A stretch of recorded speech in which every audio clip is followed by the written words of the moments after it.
rental. There doesn't seem to be a lot of that though.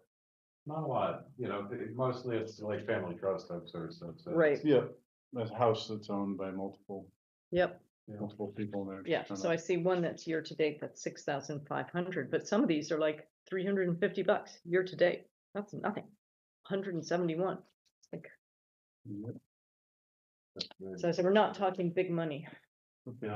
Gina. And that starts to put that $300 in perspective too. Mhm. Yeah. Yep. GNAT's on board, so we are ready to go. Okay. This meeting is being recorded. Okay. All right, so Liz and Henry could not be here tonight, so just be the three of us. Did you guys have a chance to look at the minutes from last meeting? So yeah, I'll make a motion to approve the minutes as presented. And I'll second. All in favor, say aye. Aye. Okay, is there anyone out there? Is there anyone for public comment, or is it just Gina? Gina. Yeah. Okay, so let's just move right ahead. The town office paid requisition. So, go ahead. I was trying to put the pieces together and having a little trouble after. Sure, so this is the first, this is as of July 30th. And basically all the costs run through Naylor and Breen for the most part. I think that we did have Right. some like soil testing that we had to do that was super de minimis that isn't included in this, but this is the stuff that's billable through the contract and through Naylor and Breen. And you can see it's mainly site work and then I think some funds for the timber frame piece. And there's a retainage that's required in the contract, so not the full amount that. The amount that gets billed is not the full amount that's paid because of the retainage. So the amount we're being asked to okay right now are these two different The $76,188.91 and the 34,000 we're Which not, is a combination of the 34, the 17,865, and then time for Naylor and Breen, I see. the workers. So Okay. the delta between the two of those things added together, Mhm. and what they show here is going to be in the blue Okay, as you know, basically site work. Yeah. Naylor and Okay. Breen labor time. okay, But that's, you know, I don't want to go through and, you know, I don't want to be a pain, but just trying to figure out, I assume that blue column would be kind of matching up with, but it doesn't match up with what we're paying them. It's the 84, and it should Or is be that the total year to date, the 84,654? no, the 84,654 is the total for this period, and you got to take off 10% for the Minus 10%. yeah, for the retainage, and that's what in I theory see. gets you to the For the 76. 76. Okay, So the retainage is held back until the contract's complete, and then it's pulled forward once everything is buttoned up and looks good. okay, So that in each one of these, there will be a 10% reduction off the total. That gets held back. okay. Does that get held, that's interesting, does it get held back from the subcontractor too? Or? It's a good question. I don't think so. I think it's just part of, it gets held back from Naylor and Breen. So they have The to subs cover- get paid and it's their incentive, it's their built-in incentive to perform. So they, but their profit margin may cover or whatever the heck, so they're, you know. Yeah, yeah. Okay. Yep. I was just thinking that'd be tough to be them if they had to cover that on every project. Yeah, Yeah, if it was, So how those are long, if there was retainage in the agreements, it would say it on it, I believe, which I don't. So this would include all the blasting we've done? No, not, Okay. it's only the It seems site like- work number is very low, Frank, It seems so. like a low. It's figure only, for it's just, this. it's just, I think a creature of like, they asked for an invoice as of July 30th, and Okay, that's the one they came okay. up with, so. Yep. Well, I'm assuming that the next one will be, you know, significantly, it'll be more akin with that total. Right. Total site work number, which is Okay. a much bigger number. But Hunter Excavating is doing they're the guys doing the blasting and all that. Yeah, through them, there was some subs Through that them. blasted and drilled, subs of Hunter, but Yeah, yeah, all through them. And it's, again, been going really well so far. Mhm. Well, it looks So- good. So far, so Yeah, good. I drove up today just to see where they were at, and it looks great. Yeah, they've got the frost walls are in, they're backfilling, the footings for the vault are gonna get poured this week. They'll finish the backfilling, I think, pretty soon. They're gonna be drilling the well and running the, utilities from the well to the building, stuff like that, so. They're moving along, so I think their plan is to hopefully have, like, the underground stuff, a lot of that done, in the next, I think, 3 to 4 weeks or so. And sometime in probably late September, you'll start to see potentially the framing stuff start to, take shape once that's available and ready. It's exciting. tried to notice, how does the electric come in? There's existing conduit, So it's, right next to the road, so So it's underground all the way? it's already underground, so they're able to just hook That's in, nice. hook into that and just go straight over, yeah. Wow. Yeah, that was that's a significant, given where the site is, to not have to run. It's still got it, still has to have wires pulled and all that because they never pulled it from the street, But not having poles. over but you there. don't have to dig, yeah, not having poles and That's it's already been amazing. dug and laid and all that stuff, so. That's really great. So I would, Do you need a motion? on that? yeah, I'd be looking for a motion to approve this pay requisition. I'll make that motion. 1 second. All in favor, say aye. Aye. And we're gonna try to sequence it as best we can. In this manner to where it's hitting the board meeting, so the monthly pay requisition from the previous month will get approved at the board meeting. So you guys will see everything kind of as it's coming through.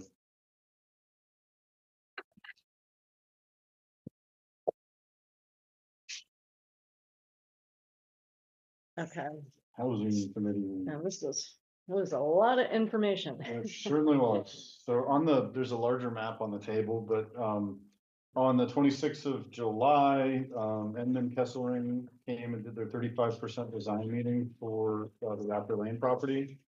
If you recall, we approved a, engineering study to look at the kind of total potential capacity, Mhm. For Raptor Lane, just to get a sense of the unit count and what the soils would hold and what the water wastewater stuff would look like and all that. So they've started that process. This map relates to the 35% design, which is obviously pretty early in the process. So they have a number of units a unit count that they've come up with. And it's basically a starting point.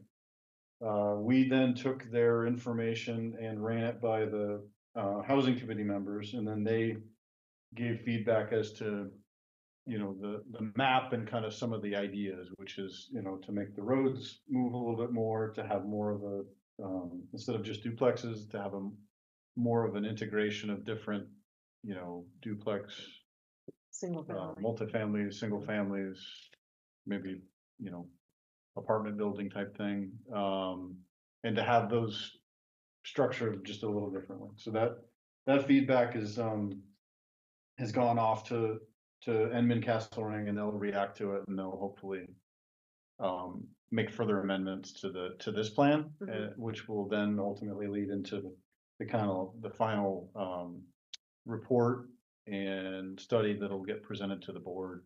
One of the things that did come up was the presence of some rare plants. Harry Woodmint, Yeah, downy wood mint, and there's two. putty root. There's two, but the good news is that unlike potentially other situations, we know of its presence, we know the location. So the plan is basically being designed around that, so that you're avoiding development and disturbance in those sensitive areas.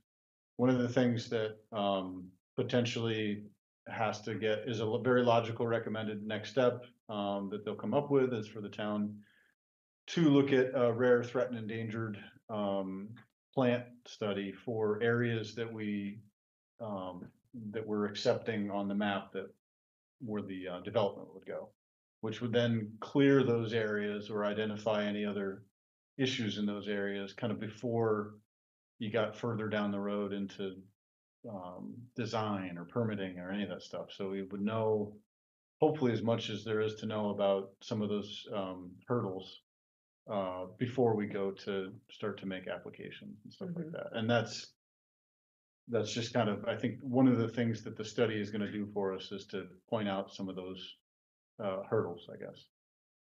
So it is useful in that respect, but that'll just, that'll lead to another study. So, which is kind of the, that's the way, assuming Act 250 review, that's the way that Act 250 can work. You could limp in with an application and then something could come up and then you got to study it and now your application is just delayed. So instead of doing that, in the process, we're hoping to just identify it all, have it all out there, have the state entities that have say in the matter, have them aware of it, have a plan that's run by them, so that when you do make an application, they've already kind of sounded off on it, and and they've approved whatever it is that you're proposing. So Just curious, when, Mhm. to me, it just seems like, okay, native animals and the animal habitats and stuff, but when you get into some of these plants, it's like, just try to figure out, how rare is it? And I mean, somebody could have just kind of gone in and by mistake dug it up anyway, it would have been, yeah, nobody would have ever known. so there's a bit of chicken or egg, that they say that, the Downywood mint, I think it's that one. It's the only place that's known in Vermont right now. Hasn't been seen in like 100 years. And it just so happens to follow the road. The road. So when they excavated, Wow. they pushed the overburden aside, which probably If created, they hadn't made probably, the road, it probably would have never Yeah, been there. exactly. or it proliferated because you disturbed it potentially. Right. You had, because there hasn't been a ton of development after the road went in.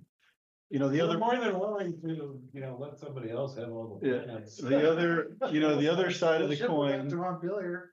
Yeah, the other side of the coin is it was identified as part of about a $35,000 environmental review, which doesn't get done everywhere. So I contend that, it could be in other places, but that $35,000 environmental review just hasn't been done. So that's why it's not that it doesn't exist. It's just that the resources to find it haven't been spent in every situation. So that said, it is an issue. It is something that's gonna have to get spoken for. But I think within reason, we're doing a pretty good job of identifying it. If we sort of like build around it, then Yep. would there be, we're quite good, thinking you could build around it, but all of a sudden there are gonna be some people there. Yeah, it would have to get spoken for as part of the permitting process. There would have to be a plan, there would have to be restrictions on impact, stuff like that, and yeah, and if you get into impact to it, it is, and in my understanding, allowable, but there are concessions and stuff like that have to be made, and I think. Like this isn't gonna grow anyplace else in the planet someplace. No, I think that can be part of the concessions that you've gotta, you've gotta pay to move it. Or send it someplace else, or try to cultivate it on an upper slope, and that's all part of that can be borne from the project. So it's best to just identify it, try to figure out a way to mitigate it and manage it, and then. Yep. Get the state, I think, looped in early, which I think we've done. So, hopefully the fall is rapidly approaching us.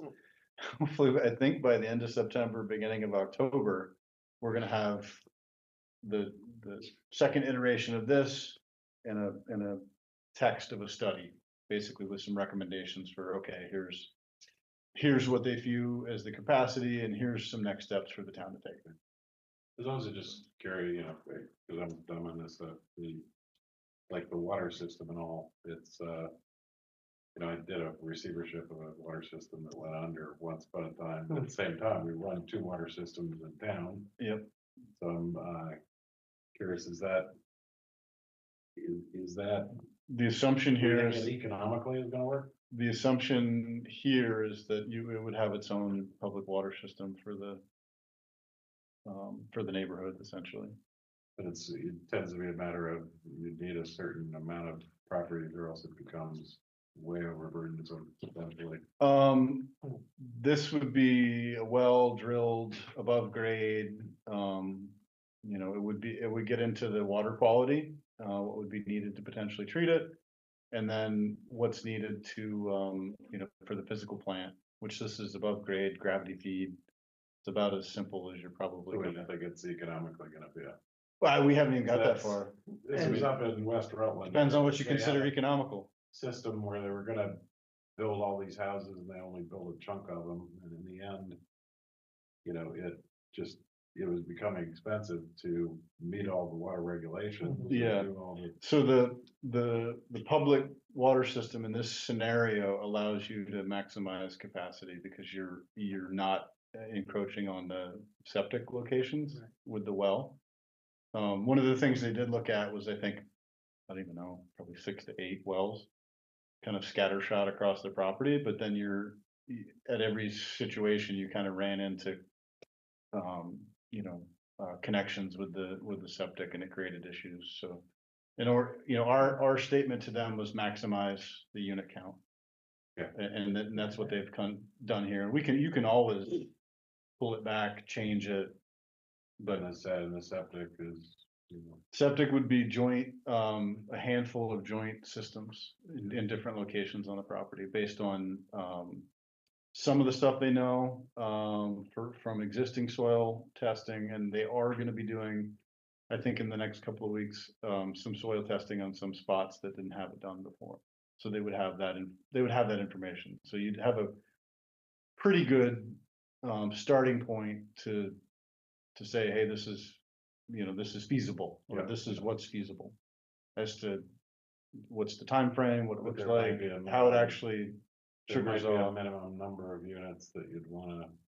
Yeah, I think Yeah, that there's, like that. there's a lot of different market factors and, at play that you're gonna have to figure out. Who's the developer, who the partners are. Was thinking if like you did, you know, initial, well, we'll just put up like, you know. 8 housing units, then that might not. Be able to support what you're doing with the utilities. Correct. So Yeah, there would you be have to certain do a certain minimum number before it becomes Mhm. economical. Or you have a reduced plan for that, whatever, we're calling them pods, which are kind Yeah. of like sections of the neighborhood.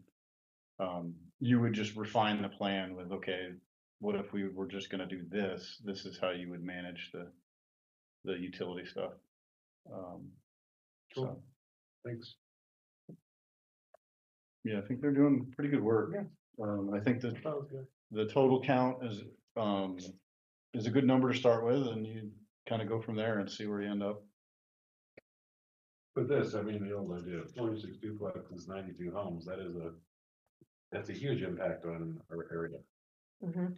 Could be. Do something like that. 92 2-bedroom units is what it's kind of the bedroom count is what dictates with the soils and Just stuff. thinking for, you know, for the needs in our area, that would be, it's bigger than any other town around here that's really doing, isn't it? Yes. By a lot, That's what I was. by a lot. It's, the potential and the capacity is greater I mean, than, Manchester's made a lot of noise and everything, but, you know, who knows what's gonna happen, and anything they've kind of talked about is like a dozen units or something. yeah, and then when when you're looking at a development or a construction cost of X per unit, it's, the numbers start to get really big really quick. Yep. And I think, so that's part of, I think the first part is before you can have partners and know what you're talking about, like you need to know what the capacity is, what's the best way to plan for it? How do you make it, I think that the thing that the housing committee's talked about a lot is how do you make it and design it like any other neighborhood in Dorset? Mhm. Like it's assuming it's a PUD, which is more dense development with lots of open space around it. But how do you stagger the buildings? How do you make the physical aesthetic look like it everything else in There's Dorset. been a fair amount of reasons, like Equinox on Battenkill, which is a very nice community Mhm.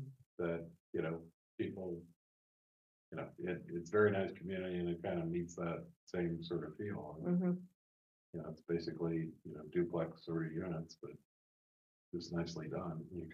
Yeah, You could probably, build those at different price points. Mhm. yeah, And and it all depends on the partners and ultimately what, which portion of the market you're trying to meet. And I think that's the struggle, the housing, not just our committee, I think every committee struggles with it, that there's a dearth of housing at just about every level. And so that there ends up being this focus on almost every level. Right. And you're not gonna have one Yeah. project serve every level, it's Right. just not, but you got. you could try, but, and you could try to diversify it. Downsizing the whole bit. Yeah, so I think that, the best shot would be to have a mixture of those entry level, like a 1 level, 2 bedroom. Duplex or something like that, 2 of them. As starter, as downsizing, as they do both of those things.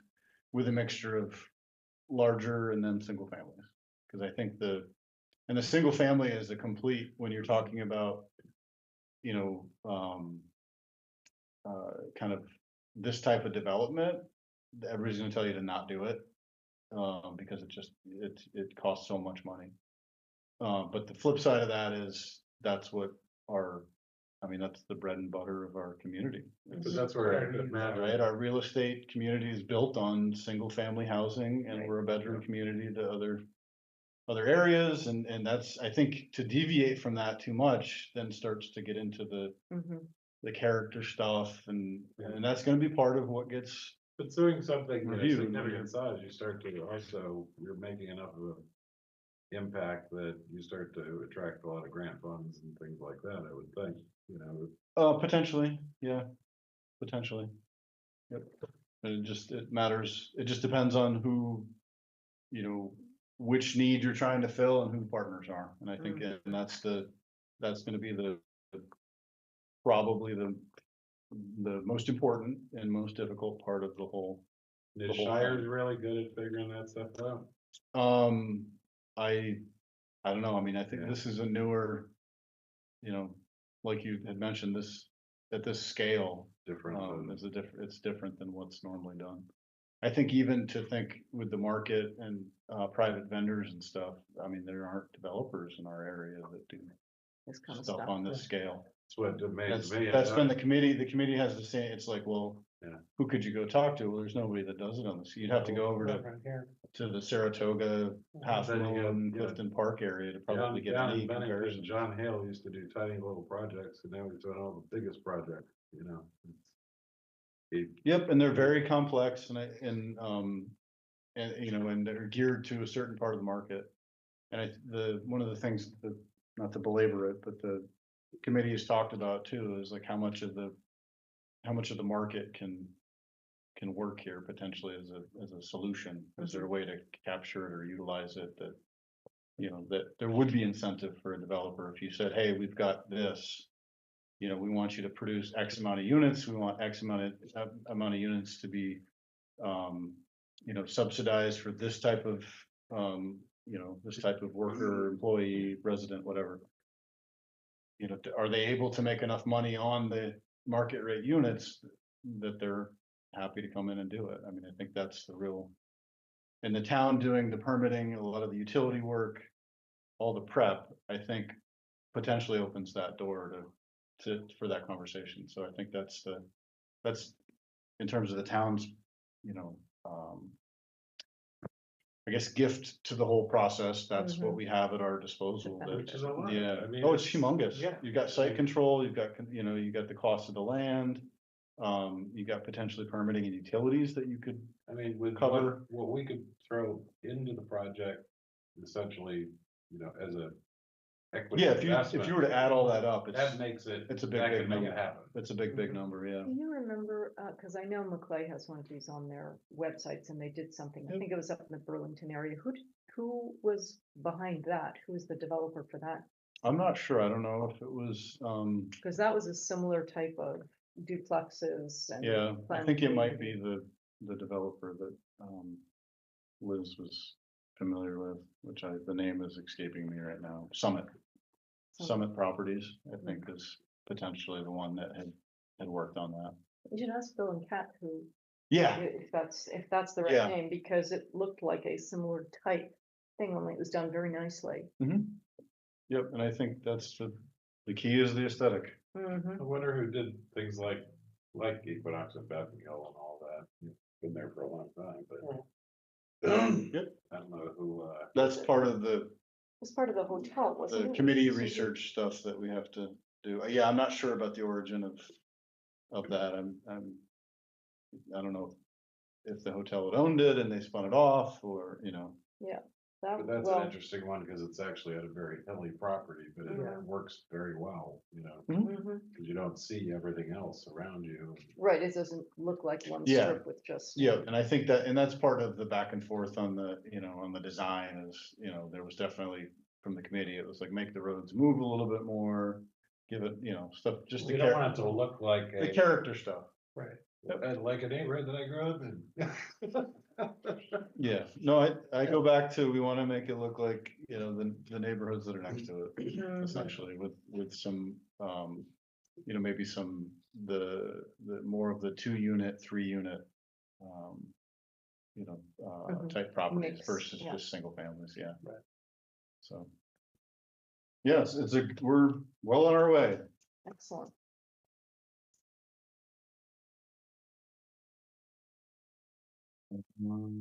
Short-term rentals, so I just have,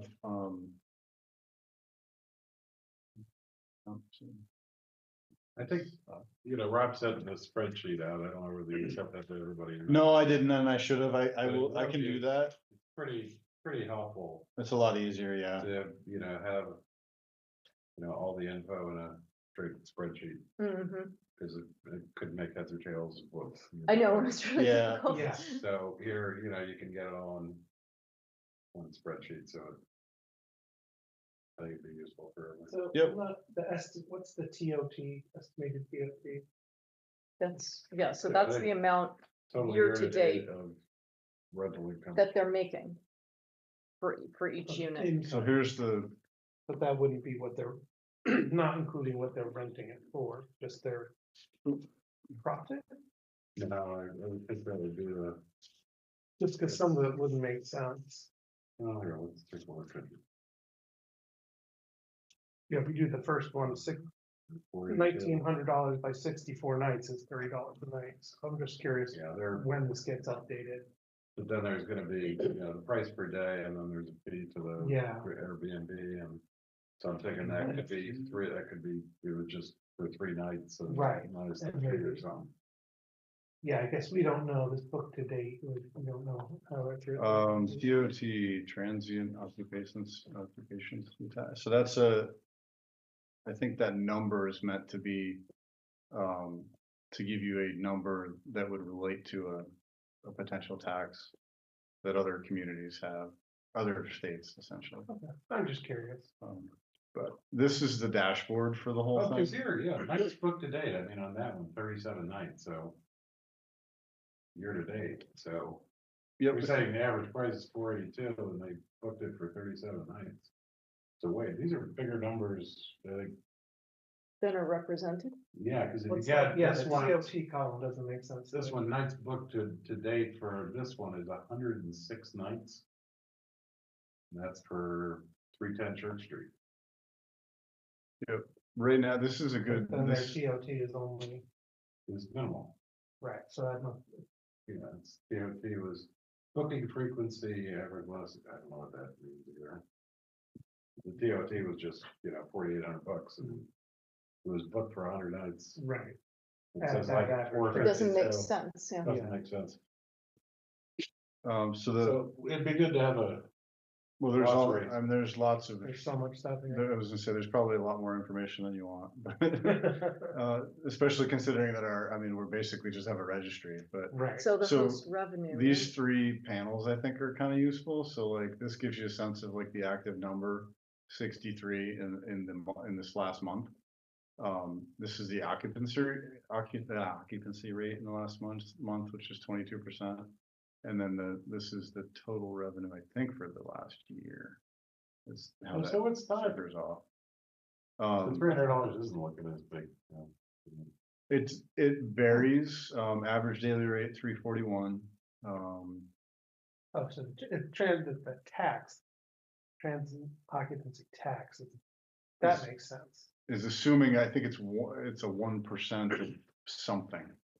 And is that a tax well, that goes to even- the state? Do we ever well, the see anything on the that? state Is is that a now- state occupancy? The state tax? just implemented a new short-term rental. I'm not sure if that's how that even, I'm not even educated enough to answer the question, unfortunately. Every entity, this is a platform that's used all over the country. Mhm. And I think it's, what you're looking at is just kind of the base for it, so I'm not sure what is included in this. I don't know, the state has they just added a 3%? No, was it more than that? It was a lot, I think, wasn't it? 8%? Well, They had the rooms and meals, Part of the ed you had fund, room- you had regular bumped up rooms the short-term tax, rental tax. you had regular rooms tax, and then on top of that, they have a short-term rental tax. And I think that's potentially indicative Which- of this, but I'm not sure. Which they estimated was gonna generate like, $11 million. Not that much money, yeah, with the, Across the whole state. yeah, when it's a revenue source for a 1 billion dollar, Yeah. $11 million into 1.2 billion, what's that? Small. It's like, it's picking up Great minds. it's picking up the change out of your couch. Right, Anyway. might have been covering the tip. So, yeah, this is a really good resource. I think it does, that spreadsheet came from this. This is what it looks like on Okay. the software. You can see the address, you can see the owner, you can see, all that other info. I just clicked on it, so it's gonna bring up the actual. But here, this column of nights booked today, And here's one, year to so- date. Here's a good example of something that kind of crosses over but does it. So here's the Wilson House, and they're on Airbnb, and they're already a lodging establishment, right? So, I'm assuming that they're operating as a commercial lodging facility. Why do they Right, why need to would they be register an as a Airbnb? short-term rental? I think this is just a platform for them to Right. get More, awareness out there exposure. about their Mhm. availability. Hmm. So it gets into, do they register with us? I don't think so. It's kind of my, right, my assumption. But they nonetheless, they They use pop up. they use the medium. Hmm. This, I think I tried to print. It's just a map, and you can see, like, if you zoom in on Dorset Village, you can see the little dots are, I think that This is really cool. the Yeah. blue ones are confirmed, I believe. So if it has a little check mark next to it, the Deckard, which is the company that does all this, is still kind of in the process, and it's always evolving. So this number of 73, like, it can go up or down on the day, depending on some of the parameters. So if somebody drops off and gets under the daily or the nightly number for the year, which is only 14. If you're renting it less than 14 nights a year, But be interested, 14 like, nights in is it the previous Oh. 3 months? Huh. but if you looked at something like, 310 Church Street, it says been 106 nights booked year to date, Yep, which I think is the most, which I'm That's just, a lot. that's a lot.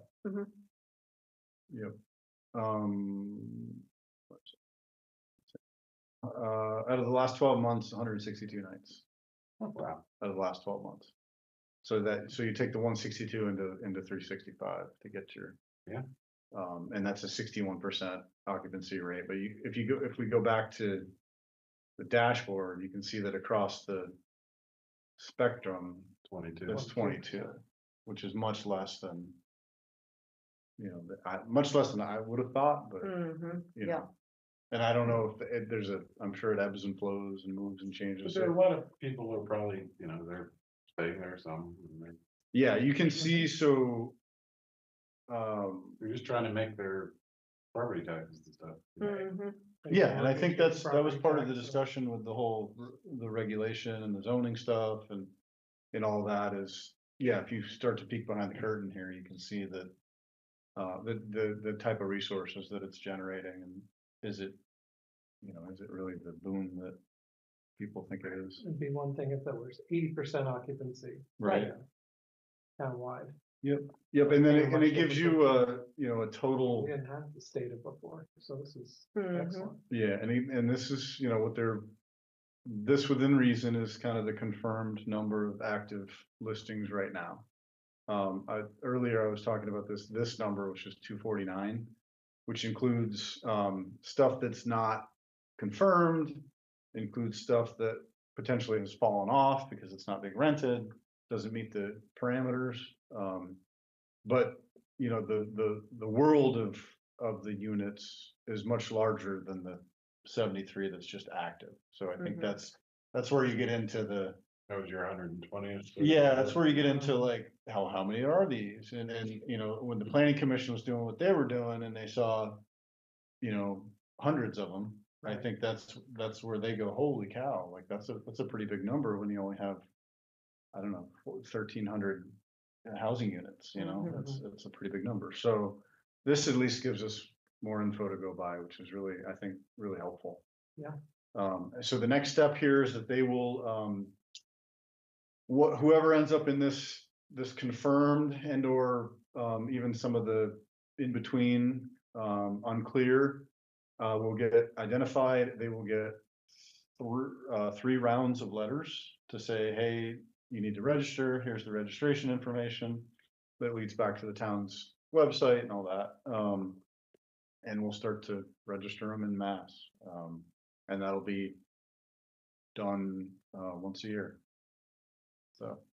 And when it says SDR unlicensed, is that? That like, means if you that- went to the Wilson House, would it say licensed because it No. has to register with the No, state? this will only say licensed when they come and they register with the town, and then I put them in a spreadsheet that goes back to these guys. I see. And then this would be, blue or green or whatever. I see, Whatever okay. it is. So that's kind of just barely starting to happen. So like this one, right now is technically, this 331 Benedict is licensed. They came in last week, they registered, they're all set. And how many So- do we have so far that have I think five, registered? and that's without even, we haven't sent anything to anybody. Right. We're waiting for these guys because we're paying for it. They're going to do the letters and the outreach. So we'll let them do the outreach and then we'll see where we end up. And it is, almost September, so it's late in the year. So I think Right. the way it's gonna stagger is it's just a rolling 12 months. Whenever you register, 12 months hence, you would re-register. Mhm. So it seems to be fairly painless so far. Yeah. Um, Well, I mean, the software looks great. Yes. yeah, It's no, got so it's much got a lot data. more horsepower than we'll use right now, but it, if the ordinance evolves and if other things evolve, it definitely is geared to do way more than Yeah. than what we're gonna do. Once you see the info you get different ideas of how to use it. Correct. Yeah. Yeah, I think, and that's a good point, Jim. And what's nice is it's not a static, the way this company works is that this is, they wrote some algorithm that is always looking for this stuff. So every time I come on here, this number might change a little bit, from day to day. So you don't have to Right. start from a point certain and then reset the clock, a year Mhm. later or something like that. You're able to just kind of keep constant contact with it. So it's good. Great, okay, so old business, new business. Find it. No. Town office, we talked about a little bit. You can see the color scheme there. This is at least with the siding and the doors. That's what's pretty much been the universal thumbs up from everybody that we've surveyed. Some of us didn't think our votes were really necessary. The roof colors, we did confirm that the color that you're seeing in that picture is light. Mhm. And it will be a variation of either the slate gray, which Mhm. was the darker version, or there's a kind of a bronze, a medium bronze is what it's called, which is actually really nice. Mhm. So it will be that color combo with a little darker roof. And we talked a little bit about the status, things are going well so far, so yeah, no complaints. I think we have, the one thing that's kind of hanging from my vantage point is there's definitely, trees to the back of where the building site are that, really have to come down. And I'm not sure if some of them probably will as part of the well, access and drilling and construction for sure, but then there's others that we'll have to get down. So we're gonna try to navigate that before we get too far along, but other than that, there's not been a lot of hiccups, which is great. And those trees that are coming down, they're just too close to the building? or- Yeah, they're all red, like red pines for the most part, and they're definitely like, if they fall, they could fall in the building Right, type okay. stuff. So that'll get, whether that's done as part of this contract or whether we try to outsource that to somebody else, I don't know yet. Okay. So, Reed Farm Lane, the town now owns the Chanticleer. We closed last Thursday, and we've also extended the FEMA grant agreement, to May of 25, which gives us some breathing room on the processing of the demolition, which is good because, I just filled out my first Act 250 permit application yesterday. Welcome to the And club. it was, yes, it was an interesting experience. I mean, luckily for us, a lot of stuff was not applicable. That was the answer, but it still, took a little bit of time. So we're muddling through that. I think we've been good enough to have a lot of the, consulting agencies for the state respond pretty quick. So we should, other than the statutory appeal and turnaround time, it should go fairly succinctly, which will be good. And there's a lot of other, no way to put it other than there's a lot of other work that's gotta be done to kind of GC that whole process. We gotta put it out an RFP for the demolition, the well's gotta be abandoned. Yeah, there's a whole bunch of, Did stuff they that's gotta find get out done. whether there were in fact bats or there were not bats, or is Um, that gonna happen right before so we take it down? my general understanding is there's gonna be like a first site visit this week. And then I think we have to, request again as we get close to the actual demolition date. So I think there'll be 2 inspections. There's other things like asbestos inspections, trying to think there's quite a few conditions. They're not too crazy or onerous, but there's, it's just a lot of hoops to kind of get through. How old was that building? Do you know when it was built? Not off the top of my head. I mean, I think the main building that's there now, the way it looks now, was done really in the 80s. Okay. But something akin to that was probably built in the 60s, I think. And then before that, it was a barn, it was a farm. Mhm. At one point, but how much of the barn was actually the barn, I don't know. Right. I do know that, part of the environmental review, it didn't, I think what they say is it wasn't a contributing historical building, essentially. So that's part of the, Yeah. I was just Good. curious in terms of asbestos and stuff like that, but yeah, we don't think, and the way that the way the state and FEMA will work is if we find stuff that become an issue, then the state has said, we'll put our hands up and say, this is what our updated, demolition costs are, and we'll renegotiate the Did grant we, agreement. I'm trying to remember, we set from the FEMA funds or whatever, a set amount that we expected for demolition, Yeah, which, how much is that? it's like $70,000 So that's what we've got right now. That's Right. hopefully right now, until we maybe if we put out the RFP. And generally the way the RFP is gonna work is we're gonna say, this is how much money we have to spend. mhm. That's So, 7,000 doesn't show up, It'll right? either mean we don't get any responses, Right. or if I do a good job of, cajoling people to be interested to work within that budget, then we'll get stuff that hopefully is within the budget range, pretty close. It may come to pass that there's stuff that's just the prices that we get are just out of it. Then we would go back to the state and go, look, this is But what that we're. 70, it's not sitting in our coffers or Not anything. yet, That's no, it's a reimbursement based. Right, so that's just So we'll spend the money and then draw down the money, as we, Okay. go through the expense. So there'll be more of that, obviously to report on that probably monthly pretty soon. So we'll do our best to get through it. The good news is that we've got a little bit of time now, so, Yep. I think that one of my goals was to try to, within reason, see if we could have the site with the building gone by the end of the year, potentially. But we've got, 250 permit with an appeal period to get through. We've got a town permit with an appeal period to get through. And then we've got to source vendors and all this other stuff, and, the end of the year is probably aggressive, so we'll see what happens. Okay. Speeding, Yep, so this is of note because you'll see in here that we're spending more money on the sheriffs, because we've increased, coverage. We've asked for 3 more shifts, 3 more 8-hour shifts per week, but they haven't been able to deliver it yet. I think we've had maybe 1 day and 2 days. And we're basically talking weekends. And we're gonna keep that in place until Columbus Day. Mhm. And that's just based on people coming through the door, people calling, saying, my road's real bad, stuff like that. So we're trying. The speed carts have been out a little bit.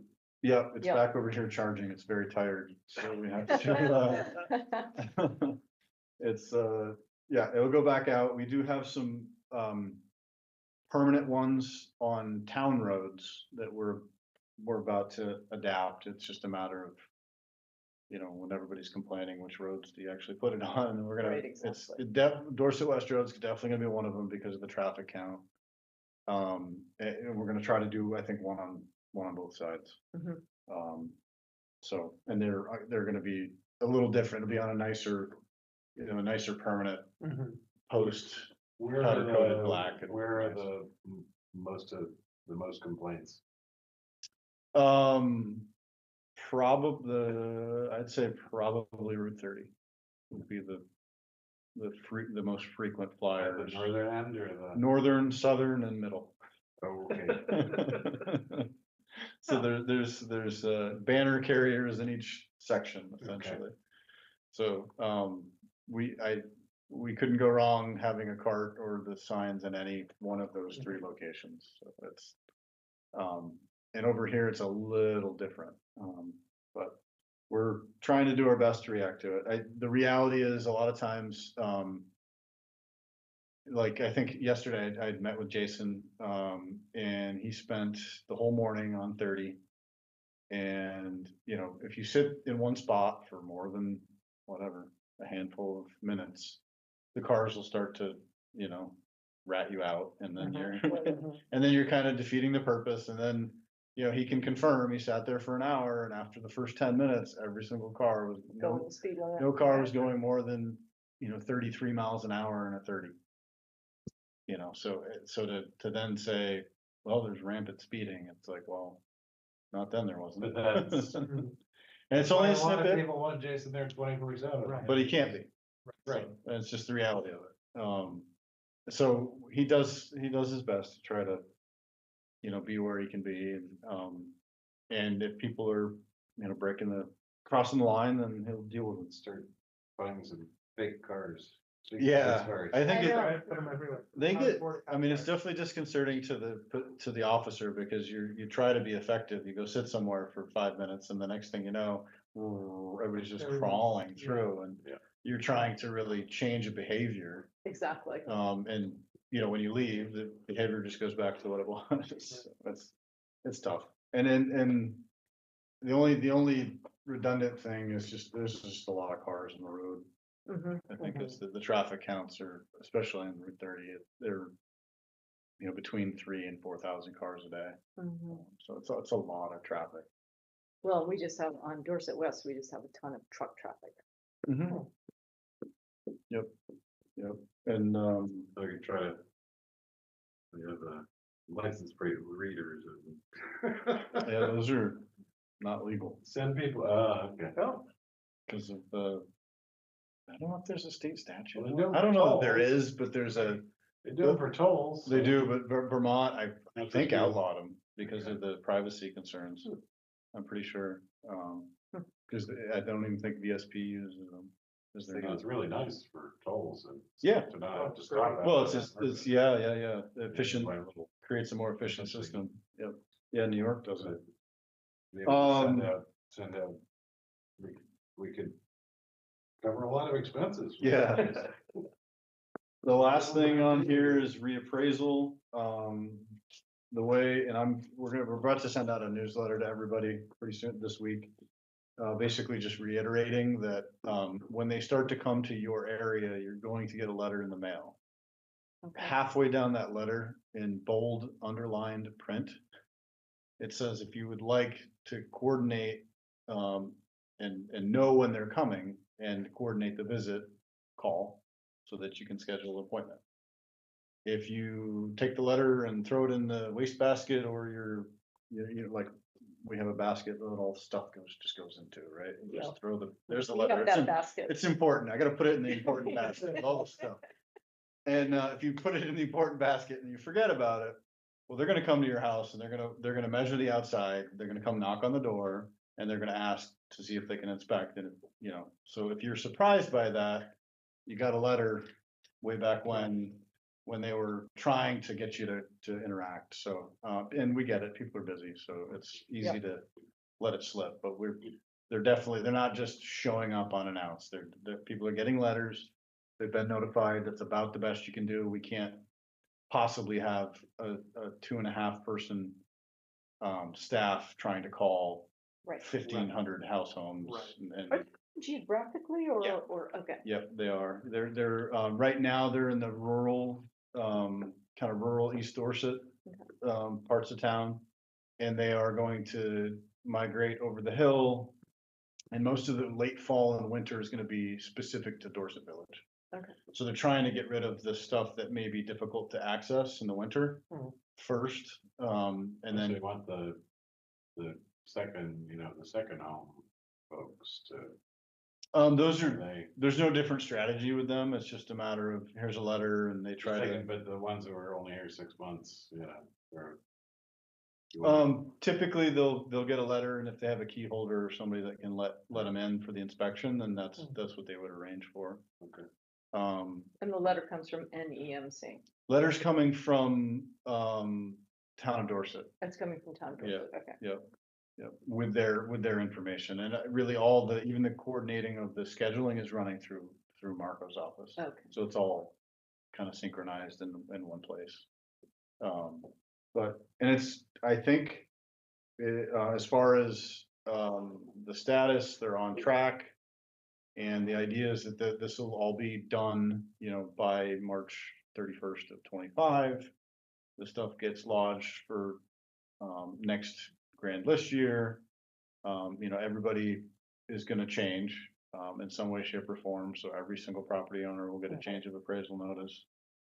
And then, then there's a grievance process that the town has to get through, and then that's, kind of it. There is a whole certification that goes to the state when they file the numbers too, that the state's gotta approve it, but again, the firm, NEMC did Manchester and Ludlow and a bunch of Danby, I think, a bunch of other communities, so. They're only one of, I think, 2 or 3 vendors in the state that even does it, so.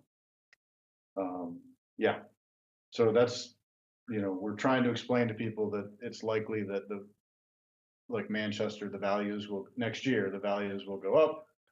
And the tax levy will go down, go up, or stay the same. And Well, there you go. it's unique to every person and every property because Vermont has got income tax Right. cooked into the property taxes, so we don't know. We can't predict. We don't know if you're gonna make more money next year and you're gonna have more of a state payment or less of No, a state payment, but. But honestly, with the education taxes, we ended up, we had 2.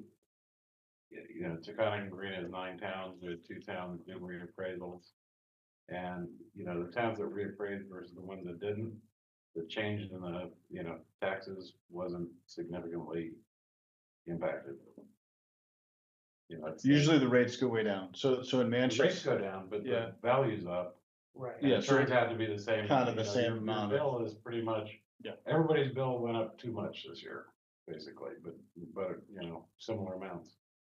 yeah, so that's, I mean, that's kind of the prediction.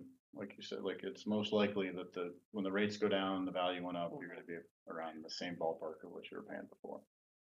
Yeah, it's just the way the whole math works. Correct, and Your one, values go up, but, you know. then there's so many other mitigating, with the continued sales the way they are, and if the CLA drops after they set it the first year, that's gonna drive the rates back up, and then you're kind of in this cycle where eventually those concerns of like higher values and higher rates, you know, mean more money. And that is happening. And, you know, Also, just as an FYI, the state did change I guess, the CLA formula, but basically in a way that doesn't really change anything. They said, or I think they made the change, they just wanted it. They made a change so that the impact when you apply the CLA, you know, it was getting so big, the pre-CLA to the post-CLA. yeah, it would change the tax rate, it would change the So they rate. changed it in a way so those two numbers are closer. It'd be more but- gradual. But the end number is still the same number, basically. Yeah, it's you know, based just- on a sales study, and this is I think the chink in the armor is that you reappraise. And then you're forced to calculate your CLA on a sales study that includes data from before, Yeah. previous to, Before the appraisal. yeah. So, and you have to hold that stuff for, it's a 3 or 4 years. It's a 3-year I think it's a 3-year rolling, so you potentially have, if you have 2 bad years previous to your reappraisal year, then you're still. You know, or if the reappraisal year and the year previous are bad, then you're still holding that stuff the next year. So it's like you reappraise to reset the clock, but then the No. CLA drops and because of this 1 year of bad sales data, you know? And another thing to point out is that, you know, Manchester's CLA dropped quite a bit this last year, and it's not because of the bad sales data, it's because the sales data is staying the same. Mhm. They're still having stuff come in above the new values. Mhm. So it just perpetuates that data. Ends up being, I guess, the new normal. It's a screwy system, I think the full thought was, well, everybody has to do the same screwy thing, so everybody's equal, I'm not sure that. Yeah. Quite comes out that way, but. Yep, no, the only thing that keeps it together is the reality, is the state payment stuff. If that wasn't in there, there was no way it would stay together. The 1 year that we had to bill before the state had, so remember, if you remember, like around COVID, there was some delays in processing income tax filings. So that first year coming out of COVID, they didn't have stuff processed, so there was no state payment information. So we had to get our bills out 30 days in advance of the due date. So we sent out bills without state payment info on it. And that phone on the desk over there didn't stop ringing for like a month. Yeah. And there's a disconnect with, you know, people with what the bill actually is and what people pay, and they think, well, that's not my bill. I'm like, oh, it is your bill. It's just that with the income tax portion, it gets adjusted or whatnot. So that would, you know, dramatically change the way the whole system works if that were changed. So, and I'll be quiet now. Until I talk about something else. I think we're on. Okay, so the That's- finance report, when do you want to do the auditors or? Yeah, I That's can perfect. reference that in here, so, delinquent taxes year over year, pretty close to the same. Fiscal 25, we're just barely starting out with it, and everything's fine there. There's a note in here about the BCA is gonna have to abate, a portion of the taxes related to Chanticleer, because the town now owns it. There was a flurry of activity in advance of the transfer tax increase, like, I mean, a lot, like it's like a year's worth of sales in like 6 weeks. Wow. And then tax bills went out 2 weeks ago. the draft audit is included in here. Basically, all I'm kind of saying is when you boil it all down and back out, like the bond debt, and some of that other stuff, the fiscal 24 came in a little bit under 1% over budget. Which there's fund balance there to, I think, buoy that, so there's no real issues there. And the draft audit is, I think, about a week and a half old, so. If you I have was- questions, I can I didn't, try to answer them. If I can't, I can get Bonnie to answer them, who's the auditor. okay, I didn't dig deep in all of it, I read the opinion and did a few things, but, one thing I looked at is trying to figure out was the draft audits, fund balances versus in our, What we show in our Board package. ledger, yeah, versus our board package, essentially. Which, we match up on some, it looks like some others are just probably combined amounts, but just trying to. So like the reappraisal fund's the same, the ARPA fund's the same, equipment though is like drastically different. equipment, I have added in so equipment, this would be as of June 30th, 24. Yep. And the number on here, it's August now, so we have access to the line item in the FY 25 budget. Okay. So we would transfer that line item from the FY 25 budget, and you add that to the balance that she's Okay, so got. that's what I Yeah, figured. if you So add the one, just- I think it's you one just seven, updated it with this year's figure. yeah, if you add the 175 in the fiscal year 25 budget to her number, that should get you to that 344, 640. Okay, cause I was looking at like the paving fund. Yeah, and sometimes Went up there's, 155 grand or something. sometimes my numbers don't include like, stuff like interest, that gets tacked on like once a year. And her numbers would be the correct number. Yeah, we just have a couple of. Trying to figure, cause we've got, you're showing us the land records. Which is probably, that's other governmental funds then. Oh, as far as what she's calling it, yeah, and sometimes those could be combined. So I would have to Okay, see what, that all makes sense to me now. yeah, I would have to see in her notes what she, what she combined and what she calls it. Cause it's a little different than the way we track it. But generally, if you look at the opinion, there's no deficiencies, Right. no real issues, no negative findings, anything like that, Yes. so. So it's pretty, other than some of I was telling Megan earlier, the bond debt kind of makes it a little more confusing, and then some of the ways, we have to show. And it only shows up in a couple spots, I think the retirement, Oh, that's one thing I was the curious. retirement liability we have to show now, which is a portion of the, What's present value of future expected payments Yeah. too? yeah, I just curious how, It's our- ballpark number, our portion of it. What's that? do you have a ballpark number with that amount? It should be in here somewhere. Oh, probably is, probably in the notes and I didn't go see it. It would be in the notes as a liability, Okay, cool. and I can find the page for you. if you No, want. no need to. But it's in there, so it starts to, as more stuff gets thrown into the pot, it starts to get a little more confusing. So if you have questions, I'm happy to try to run them down if I can't answer them. But, and the fact that all the, the education fund stuff runs through it, just makes it even Mhm. more confusing. Cause it's not money that we ever really look at or spend, specific to us. So, yep. So do you need anything from us to approve that or not? It's just, Yeah, if you wanna move and vote, we can definitely do that, cause that'll allow me to So sign the approval. make a motion to approve the draft comment or draft report. I'll second that. okay, all in favor, say aye. Aye. The cost of retiree health care is recognized premiums paid, $20,000. That's premiums paid, though. Yeah, and that's only a portion, cause we have one employee that's on a different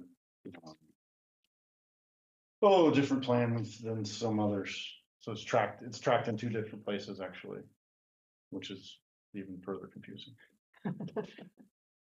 So, so we got, Oh, so we also need to approve the finance report. yeah. As presented. Make a motion to approve the finance report as presented. I will second. All in favor, say aye. Aye. Okay, manager's report, Morse Hill paving, I've got another call and, or email into, Fuller, so they're coming, at some point, and they're paving the whole road. We are gonna have them pave the village, so I think maybe now we're starting to. When you say the whole road, that. Morse Hill from Yep, end, yep. end to end, and then, additionally Dorset Hollow, a portion of Dorset Hollow, Kent Hill, Cheney, Meadow. I think that's it. And that's, the village stuff is waiting for the water stuff to matriculate, which it, for the most part, has out of those areas, so. Hey, what happened at the Historic Society when they said there were sinkholes? Did you figure out? What that was? Yeah, that was just like a backfill, remediation situation where I think they backfilled it with just the kind of sandy gravel material, and they hadn't come back with the topsoil and anything like that. So I'm pretty sure they're doing the topsoil and grass stuff on Fridays, essentially, like once a week, and they are queuing stuff up. So they're not gonna, if they dig Monday, they're not coming back Tuesday to fill it in. So, Okay. And sometimes there's a week of carryover, but Fridays they're generally getting stuff, back looking the way it's supposed to look. So, and they're still on that regard with the water, they're still under budget. And they are now trying to navigate through the web that is the funding, the state revolving loan funding system.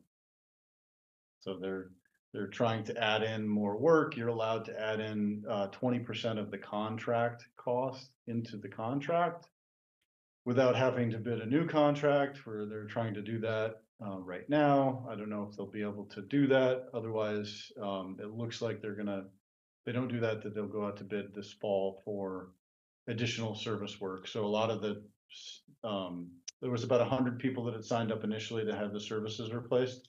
Once we started to do the work, a bunch of the other people that didn't sign up said, "Oh, I should sign up." And so they weren't in the initial contract. So now we're having to kind of navigate adding them in and getting that work done. So it looks like a lot of that stuff is going to be either late this fall or, it'll be most likely 2025. There's no time limit on the grant fund. There are some part of it on the loan. There is no time limit other than it's got to be in this kind of the scope of the job that we described in the loan agreement. We tried to say, okay, we have leftover money. Could we do a water main, pipe in the ground?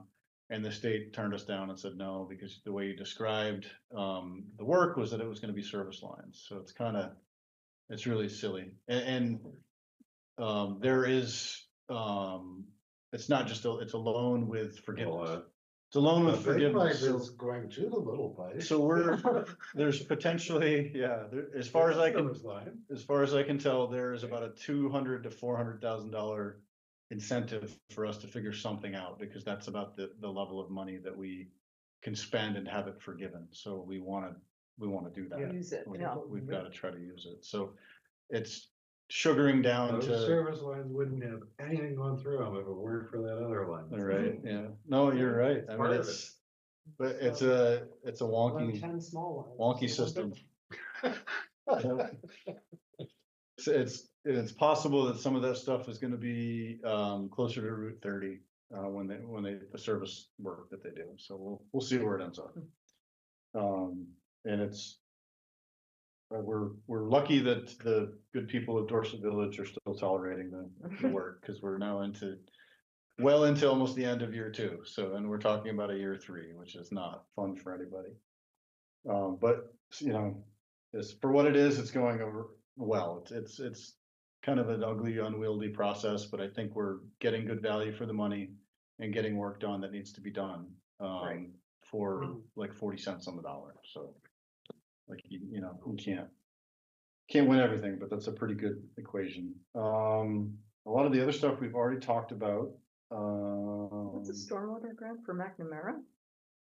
So the state, if you remember a few years ago, the state passed a law and declared victory that they'd cleaned up Lake Champlain. Oh, Um, I had no idea. didn't know. and, so the part of, And cure cancer. the yes. part of actually doing it is, they came up with regulations for, municipal road systems. They don't regulate themselves the same way, but they regulate us. And part of that is, they've identified segments of roads that have water runoff connectivity to, streams. And, you know, when they said to the towns, hey, you've got to upgrade all these, we said, you've got to give us some money. And they give us a paltry amount of money, to the tune of maybe $25,000 a year or something like that. And we do a small segment of, we build a nice ditch for $25,000 a year. And, Dorset's fortunate, we're a little better off than some other communities that have different, you know, different topography and different situations with, streams and water and whatnot. So we are, as far as I can tell, we're making pretty good headway into there's a date in 2036 or something like that, where all this stuff is supposed to be, you know, fixed. It's all you're supposed to have pretty ditches everywhere. And we're doing as good as any town, I think, as far as that's concerned. And it's a At least pretty, we've never had any pretty good water process. coming down the hills to cause problems. yeah, they pay us to put rocks in a ditch. Great. That's basically what it comes down to. Does that help with any of the flooding stuff? It's Water quality, quality. it's quality more than, yeah. I mean, it definitely, it definitely dissipates speed of water with rocks and material in the ditch. It slows it down.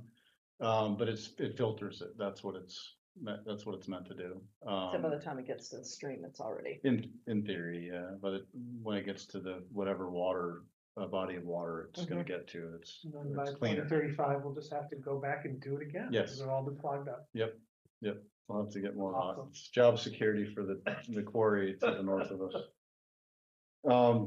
But not all communities participate in the grant program, and we do, and for what it is, it works pretty good. Okay. And I talked about everything. I think the only other thing is just, the discussion of, tabling the Upper Hollow lot. Discussion, if you want to, or if you want to talk about it, or if you want to wait till you have a full I think we board. should wait till we're a small group. And there's not, there is in the memo, there's a little bit of a color and some updates around, truthing out the figures and then, some input from the attorney. Yep. So A it's just, little bit more complicated than we thought last Yeah. time. Mhm. Right? yes. Amazing how it Usually is. Yeah. So we'll see where that goes, and I think that's all I have. Okay. Yeah, we've got payroll and accounts payable, so we signed that. Okay.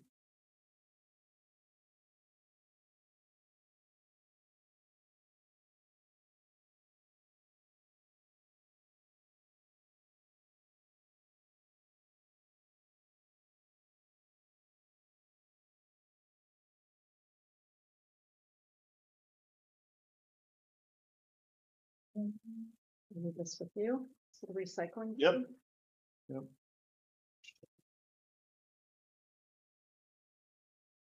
So that STR, I'm assuming that website, the software, we can only access it, like you have access to it. I have unless you a- have to do like a subscription or something, multiple Um, user. Not like we could sign on and look at that stuff. Yeah, we have two, I'd have to say, we do have multiple users, and it's like, I think me, Nancy, Tyler and Margot, I think Okay.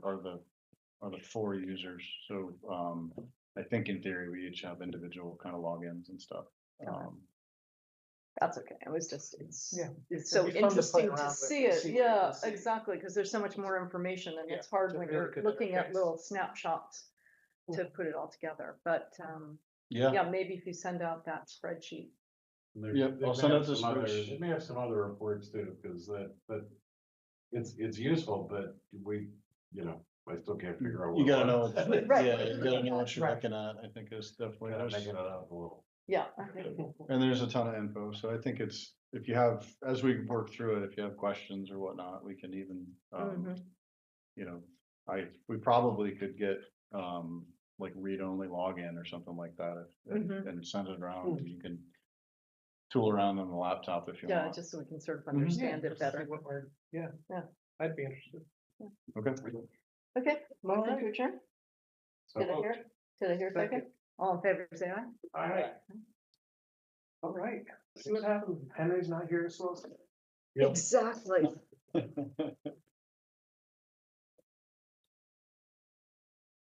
We've got some good